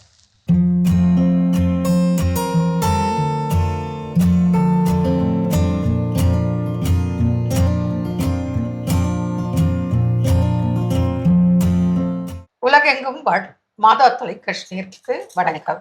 இன்றைய நிகழ்ச்சியில நம்ம பிரஸ்ட் கேன்சர் பெண்களுக்கு உண்டான பிரச்சனை, இது ஆரம்பத்திலிருந்து என்னென்ன மாதிரி அறிகுறிகள் தோணும், அப்புறம் இது எப்படி கேன்சராக மாறுகிறது, மக்கள் கவனிக்காம எப்படி கவனக்குறைவா இருக்காங்க, எந்தெந்த ஸ்டேஜ்ல அவங்க இந்த டவுட் வந்து செக் பண்ணணுங்கிறத ஒரு உந்துதல், ஒரு விழிப்புணர்வு கொண்டு வரணும் மக்களுக்கு. அதுக்காகத்தான் இன்னைக்கு இதை பேசுறோம். அந்த வகையில பிரஸ்ட் கேன்சர் ஆரம்ப நிலையில இருந்து எப்படி இருந்தா அது அப்படி மாறும் அப்படிங்கறத இன்னைக்கு நம்ம சொல்ல போறோம். கண்டிப்பா. பொதுவாக வந்து பாருங்க, பிரஸ்ட் கேன்சர் மார்பக புற்றுநோய் அப்படின்றது வந்து பாத்தீங்கன்னா இந்தியால ஜாஸ்தி இருக்கு, முக்கியமா தமிழ்நாட்டிலையும் ஜாஸ்தி இருக்கு. அப்ப பெண்கள் மார்பக சுய பரிசோதனை பண்ணிக்கணும் அப்படின்றது இருக்கு. இப்ப மார்பகங்களை எப்படி நம்ம சுய பரிசோதனை பண்ணிக்கணும், என்ன மாதிரி இருந்தா அது மார்பக புற்றுநோய் அப்படின்னா, மொதல் விஷயம் வந்து பாருங்க, மார்பகங்கள்ல ஒரு கட்டி வரும். சின்னதா வந்து பாத்தீங்கன்னா ஒரு புளியங்கொட்டை அளவுக்கு இருக்கும். ரொம்ப ஃபாஸ்டா வந்து பாத்தீங்கன்னா அரை நெல்லிக்காய் மாதிரி வரும், காட்டு நெல்லிக்காய் மாதிரி வரும், ரொம்ப ஃபாஸ்டா டெவலப் ஆகும். இந்த மாதிரி சின்னதா புளியங்கொட்டை சைஸ் இருக்கு, இல்ல ஒரு காட்டு நெல்லிக்காய் சைஸ் இருக்கு அப்படின்னாலே அந்த கட்டியை நம்ம இப்படி பிடிச்சு பார்க்கணும். இதுதான் மார்பகங்கள் அப்படின்னா இந்த கட்டியை வந்து இப்படி லொகேட் பண்ணிடணும். லொகேட் பண்ணிட்டு அந்த கட்டி இப்படி மூவ் ஆன் பண்ணுதா, இப்படி இப்படி இப்படி இப்படி மூவ் பண்ணுதா அப்படின்னு பார்க்கணும், நகருதா அப்படின்னு பார்க்கணும். நகரும் போது இது கீழே இருக்க சதையை பிடிச்சிட்டு நகருது அப்படின்னாலும், மேல இருக்க தோலை பிடிச்சிட்டு நகருது அப்படின்னாலும் உடனே டாக்டர் கிட்ட போயிட்டு ஒரு ஸ்கேன் பண்ணி அது என்ன அப்படின்னு பயாப்சி பண்ணி பார்த்துக்கணும். அதே மாதிரி உங்களோட வயது, நீங்க 40+ இருக்கீங்களா, கட்டி இருக்கீங்களா, உடனே டாக்டர் கிட்ட போயிடுங்க. பயப்படணும் எல்லாருக்கும் 40 வயசானா கேன்சர் வந்துடும் அப்படின்றது இல்லம்மா. இருந்தாலும் age place a major part. முக்கியமா வந்து பாருங்க, இந்த கேன்சர் நம்மளோட ஜெனட்டிக் வருது, பிராக்கா ஜீன் அப்படிம்பாங்க. இந்த ஜீன் சம்பந்தப்பட்டு இருக்கு. அதுக்கும் மேல நம்மளோட வாழ்வியல் மாற்றங்களும் காரணம் அப்படின்னா. ஆக முதல்ல கட்டி இருக்கா, இந்த கட்டி எப்படி பார்க்கணும், அந்த கட்டியினோட கன்சிஸ்டன்சி அப்படிம்பாங்க. அந்த கட்டியினோட தன்மை நீங்க அமுத்தி பாருங்க, ரொம்ப சாஃப்டா இருக்கா இல்ல கடினமா இருக்கா. கடினமா இருக்கு அப்படின்னாலும் உடனே போயிடணும். ரொம்ப சாஃப்டா இருக்கு, ஓடுது அப்படின்னா பயப்பட வேண்டியது இல்லை. சரி, முதல்ல ஒரு கட்டி வருது, அது சாஃப்டா தான் இருக்கு, அதுக்கப்புறம் கொஞ்சம் கடினமாச்சு, அதுக்கப்புறம் வந்து பாத்தீங்கன்னா கல்லு மாதிரி ஸ்டோனி ஹார்ட்னஸ் இருக்கு அப்படின்னா அது கேன்சர் நோக்கி போகுது அப்படின்னு அர்த்தம். சிலருக்கு வலி இருக்கும், சிலருக்கு வலி இருக்கு. ஆமா, மெஜாரிட்டி வலி இருக்கிறது இல்லம்மா, பெருசாகும். அதனாலதான் நிறைய பேர் என்ன பண்ணுவாங்க, கட்டி இருக்கு அதுதான் வலியே கொடுக்கலீங்களேங்க, அதனால நாங்க கம்னு இருந்தோங்க அப்படின்னு தான் வந்து நிறைய பேஷண்ட் சொல்றது உண்டு. அந்த ஸ்டோனி ஹார்ட்னஸ் இருக்கா அப்படின்னு பார்க்கணும். அதுக்கப்புறம் மார்பகங்கள் மேல இருக்க தோல், அது வந்து பாத்தீங்கன்னா இந்த ஸ்கின்னு டிஸ்கலரேஷன் வரும். முதல்ல சிகப்பா வரும், அதுக்கப்புறம் பிளாக்கா வரும். அந்த சிகப்பா வரும்போது நிறைய பேருக்கு எரிச்சல் அப்படின்றது வரும். இதை வச்சு கண்டுபிடிக்கலாம். அதுக்கப்புறம் அந்த கட்டி ரொம்ப ஃபாஸ்டா டெவலப் ஆகும், அதை வச்சும் கண்டுபிடிக்கலாம். அதே மாதிரி அந்த நிப்பிள் இருக்கு பாத்தீங்கன்னா, அந்த நிப்பிள அமுத்துறோம். ஆரம்ப காலகட்டத்துல இவ்வளூண்டு கட்டி தான் இருக்கு, அந்த நிப்பிள நல்லா அமுத்தி பார்க்கணும். மார்பக காம்புகளை அமுத்தும் போது அதுல வந்து தண்ணி மாதிரி வரும். அந்த தண்ணி அப்படின்றத நசுறு அப்படிம்பாங்க, சீரஸ் ஃப்ளூயிட். அது வெறும் பச்சை தண்ணி மாதிரி இருக்காது, லைட்டா வந்து பாத்தீங்கன்னா எல்லோயிஷ் டிஸ்கலரேஷன், மஞ்சள் கலரா இருக்கும். ஒரு சிலருக்கு சீழோட வரும், ஒரு சிலருக்கு ரத்தத்தோடவும் வரும். அதை வச்சு நம்ம கண்டுபிடிக்கலாம் இது என்ன இருக்கு. இந்த மாதிரி டிஸ்சார்ஜ் வந்து பாத்தீங்கன்னா ஃபைப்ரோசிஸ்டிக் டிசார்டர் ஆஃப் பிரஸ்ட், மார்பகத்துல ஏற்படுற நீர்க்கட்டி, மார்பகத்துல ஏற்படுற ஃபைப்ரோடினோசிஸ், இதுலயும் வரும். பட் இருந்தாலும் வருதா உடனே செக் பண்ணிக்கணும்.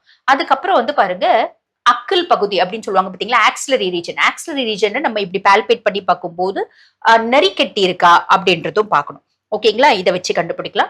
சரி, இதெல்லாம் வச்சு நாங்க கண்டுபிடிக்கலைங்க, கட்டி ரொம்ப பெருசாயிடுச்சு, அப்ப என்ன ஆகும் அப்படின்னா சியூடி ஆரஞ்ச் அப்பியரன்ஸ் அப்படிம்பாங்க. அப்படின்னா என்ன, ஆரஞ்சு பழத்தை நம்ம பாக்குறோம் பாத்தீங்களா, அதுக்கு மேல ஒரு பள்ளம் டிம்பிள் இருக்கு பாருங்க, அந்த மாதிரி மார்பகங்கள் வெளியே இருக்கிறது உள்நோக்கி போயிடும். இந்த மாதிரி சியூடி ஆரஞ்சு அப்பியரன்ஸ் வருது அப்படின்னா அது கேன்சர் நோக்கி 99% போயிடுச்சு அப்படின்னு அர்த்தம்.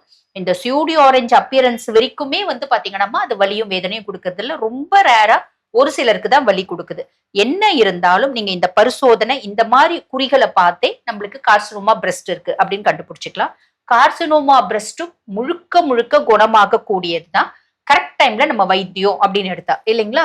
அதாவது ஆரம்பத்திலேயே உங்களுக்கு அந்த டவுட் வந்த உடனே டாக்டரை உடனே அனுப்பணும். அப்போ அடுத்தது என்ன டெஸ்ட் நம்ம அனுப்புவோம். கரெக்ட். அதுக்கப்புறம் வந்து உங்களுக்கு மேமோகிராம் பண்ண வேண்டியது இருக்கும். சிலருக்கு தான் பயாப்சி பார்த்து இது கேன்சரான்னு சொல்ல வேண்டிய சூழல் இருக்கும். சிலருக்கு மேமோகிராம்லயே உங்களுக்கு தெரிஞ்சிடும். அது இல்லாம சிம்டம்ஸ் வச்சும் நம்ம கண்டுபிடிச்சு அது ஆரம்ப நிலையிலே ட்ரீட்மெண்ட் ஸ்டார்ட் பண்ணிட்டா இது பயப்பட தேவையில்லை. அதே போல ஒரு அம்மாவுக்கு இருக்குன்னா அவங்க பெண்களுக்கு அவங்களோட மகளுக்கு வர்றதுக்கு வாய்ப்புகள் இருக்கு, பரம்பரையாகவும் இது வர்றதுக்கு வாய்ப்புகள் இருக்கு. இப்ப இதுக்கெல்லாம் நல்ல ட்ரீட்மெண்ட் இருக்கிறதுனால நீங்க உடனே தொடர்பு கொண்டால் ஆரம்ப நிலையிலேயே இதெல்லாம் கியூரபிள் தான். நீங்க கவனிக்காம விட்டு பெருசாகி அதுக்கப்புறம் ஹீமோ ரேடியேஷன் சர்ஜரி இதெல்லாம் போகும்போது தான் உங்களுக்கு செலவும் அதிகம், வலி வேதனை அதிகம், கியூர் ஆகுறதுக்கும் டைம் ஆகும். அப்படியே கியூர் ஆனாலும் திருப்பி வர்றதுக்கும் வாய்ப்பு உண்டு அப்படிங்கிறத சொல்றோம். அதனால ஆரம்ப நிலையிலேயே பார்த்துட்டா நல்லது. அதனால எப்பவுமே பெண்கள் இப்போ டாக்டர் சொன்னாக்க 40 வயசு, நான் என்ன சொல்றேன் 20-25 வயசுல இருந்தே நீங்க சுய மார்பக பரிசோதனை செய்து கொள்ளுங்கள். டவுட்டா இருந்தா வாங்க, கன்சல்ட் பண்ணுங்க, ஆலோசனை பெற்று இதுக்கு வேண்டிய சொல்யூஷன் கிடைக்கும். என்ன நேர்களை மீண்டும் நாளை சந்திப்போம். நன்றி. அன்னை மரியே வாழ்க. அருமையான நம்ம ஒரு வைத்தியம் பகுதி பார்த்துட்டோம். நிகழ்ச்சியோட நிறைவுக்கும் வந்தாச்சு. இன்னைக்கு நாள் நம்ம பேசிட்டு இருக்கிறோம் இயேசு கிறிஸ்துவை போல் அன்பு செய்ய நான் செய்ய வேண்டிய செயல்கள் என்னென்னு சொல்லி. அடுத்தது என்ன சொல்றேன், இது பல உறவுகளுக்குள்ள பார்க்கலாம், இல்ல நம்ம நண்பர்களுக்குள்ள பார்க்கலாம், இல்ல அலுவலகத்துக்குள்ள பார்க்கலாம். ஒரு சில பேர் இருப்பாங்க, அதாவது இவங்க கிட்ட நான் பேசவே மாட்டேன், எனக்கு அவங்கள பார்த்தாலும் பிடிக்காது, அவங்கள கண்ட நான் ஒதுங்கி போவேன் அப்படின்னா சொல்லுவாங்க இல்லையா. அதாவது என்னுடைய அன்புக்கு உரியவர்கள் அவர்கள் அல்ல அப்படின்னு சொல்லிட்டு நம்ம மனசுல நம்ம ஒரு தீர்மானம் வச்சிருப்போம். ஸோ அப்படிப்பட்டவர்களை நாம் அன்பு செய்ய முயற்சி செய்ய வேண்டும். கிறிஸ்துவை போல அன்பு செய்யணும்னா லவ் த அன்லவபிள். யாரையெல்லாம் என்னால் அன்பு செலுத்த முடியலையோ, யாரை பார்த்தாலும் எனக்கு வெறுப்பு வருதோ, யாரை பார்த்தாலும் எனக்கு கோபம் வருதோ, யாரையெல்லாம் நான் வெறுத்து ஒதுக்கி தள்ளுகிறேனோ அவங்களெல்லாம் நான் அன்பு செலுத்த வேண்டும். அப்போது மட்டும்தான் இயேசு கிறிஸ்துவை போல என்னால் அன்பு செலுத்த முடியும். அப்போ இவ்வளவு நாள் நம்ம யோசித்து பார்க்கலாம், நாம் கிறிஸ்துவாக வாழ்ந்திருக்கிறோமா, கிறிஸ்துவை பின்பற்றி இருக்கிறோமான்னு கேட்டா இன்னைக்கு சிந்தித்த செயல்கள்ல கிறிஸ்துவை போல அன்பு செய்ய இவ்வளவு விஷயத்த செய்யணும் அப்படின்னா இதுல எதெல்லாம் நான் செஞ்சிருக்கிறேன், எதெல்லாம் நான் செய்யல, அதெல்லாம் நாம் சிந்தித்து பார்க்க வேண்டும். சிந்தித்து பார்த்து கிறிஸ்துவை போல அன்பு செய்ய நாம் கற்றுக்கொள்ள வேண்டும், வாழ்வாக்க முயற்சி மேற்கொள்ள வேண்டும்.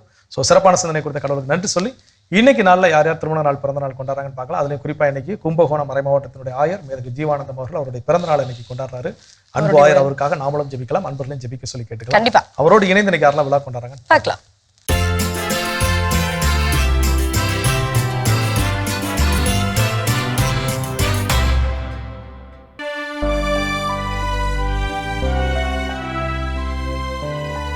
இன்று பிறந்த நாள் காணும் கும்பகோணம் மறைமாவட்டத்தின் மேதகு ஆயர் ஜீவானந்தம் அமலநாதன் அவர்களுக்கு நல்வாழ்த்துக்கள்.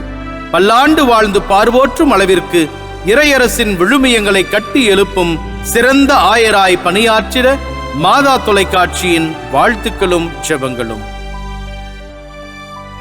இத்தாலியை சேர்ந்த ஆனா ஜோசப் இன்று தனது 65ஆம் ஆண்டு பிறந்த நாளினை கொண்டாடுகிறார்.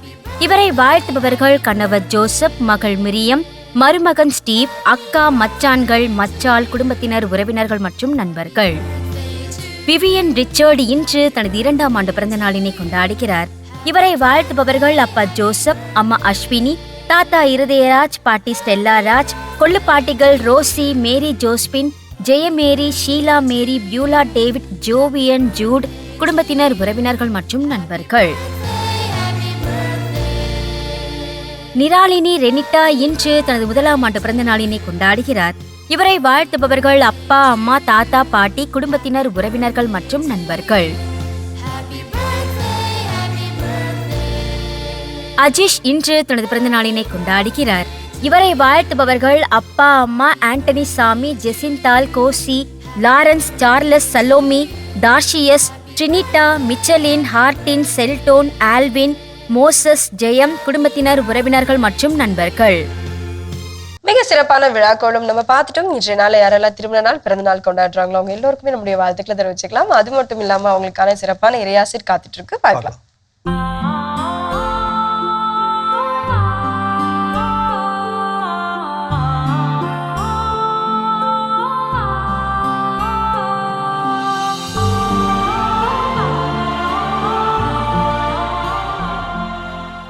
மாதா தொலைக்காட்சி அன்பர்கள் அனைவருக்கும் ஆசிகளந்த வணக்கம். இன்று இறைவன் நமக்கு அளிக்கும் இறை ஆசீர் இறைவாக்கினர் எசேக்கியேல் புத்தகத்திலிருந்து எடுக்கப்பட்டிருக்கிறது. அதிகாரம் 37, இறை வார்த்தை 14. என் ஆவியை உங்கள் மீது பொழிவேன், நீங்களும் உயிர் பெறுவீர்கள். இஸ்ராயல் மக்கள், எங்கள் எலும்புகள் உலர்ந்து போயின, எங்கள் நம்பிக்கை அற்றுப்போய்விட்டது என புலம்புகிற போது இறைவன் இறைவாக்கினர் எசேக்கியேல் வழியாக தருகிற நம்பிக்கை செய்தி இது. உலர்ந்த எலும்புகளுக்கும் உயிரூட்டும் வல்லமை கொண்டவர் ஆண்டவரின் ஆவியார். அவர் வறண்ட நிலங்களுக்கு பாய்ந்தோடும் நீரோடையாகவும் இருண்ட மனங்களுக்கு நம்பிக்கை தரும் ஒளியாகவும் திகழுகிறார்.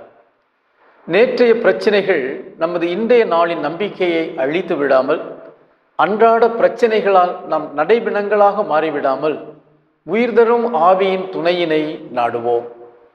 எனக்கு வலுவூட்டுகிற ஆவியின் துணை கொண்டு எதையும் செய்ய எனக்கு ஆற்றல் உண்டு என்ற நம்பிக்கையுடன் ஆசி பெறுவோம். எல்லாமல்ல இறைவன், தந்தை, மகன், தூய ஆவியார் உங்கள் மீது இறங்கி உங்களோடு என்றும் தங்குவதாக. ஆமென்.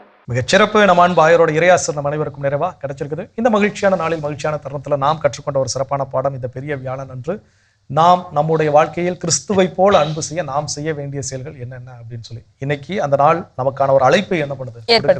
ஸோ இந்த நாள் வெறும் ஆண்டுதோறும் வரக்கூடிய ஒரு திருச்சடங்கு நிகழ்வாக மட்டும் இருந்து விடாமல் நம் வாழ்வில் மாற்றத்தை காணக்கூடிய ஒரு நாள். இன்னைக்கு இரவு முழுவதும் நாம் வந்து இயேசு கிறிஸ்துவோடு பேசுவதற்கு, மனமிட்டு பேசுவதற்கு நமக்கு ஒரு மிகப்பெரிய ஒரு நல்ல வாய்ப்பு கிடைச்சிருக்குது. அந்த வாய்ப்புல நான் எந்தெந்த தருணங்களிலெல்லாம் கிறிஸ்துவை போல அன்பு செய்ய தவறி இருக்கிறேன் அப்படிங்கிறத நினைச்சு பார்த்து வருந்தி, நான் கிறிஸ்துவை போல அன்பு செய்ய தேவையான ஆற்றல் அவர்கிட்ட இருந்தா என்ன பண்ண முடியும். ஸோ அதை அவர்கிட்ட கேட்போம். கேட்டா கண்டிப்பா அவர் என்ன பண்ணுவார், கொடுப்பாரு. அதுல எந்த மாற்று கருத்தும் கிடையாது. ஸோ கேட்டு அவரை போல் வாழ கற்றுக்கொள்வோம். கடவுளுக்கு மீண்டும் நன்றி சொல்லி இன்னைக்கு நம்ம நிகழ்ச்சி நிறைவு செஞ்சதுனால இனிதே தொடங்கலாம். அன்பானவர்களே, கிறிஸ்துவை பின்பற்றுவோம், கிறிஸ்துவாக வாழ்வோம், மகிழ்ந்திருப்போம் என்ற இந்த சிந்தனையோடு இன்றைய கடவுள் வணக்கம் நிகழ்ச்சியை நாங்கள் நிறைவு செய்கிறோம். இந்த நாள் இனிய நாளாக அமைய மாதா தொலைக்காட்சியின் வாழ்த்துக்களும் ஜெபங்களும். மீண்டும் உங்களை கடவுள் வணக்கம் நிகழ்ச்சியில் சந்திக்கும் வரை உங்களிடமிருந்து விடைபெறுகின்றோம். இயேசுவுக்கே புகழ், மரியே வாழ்க.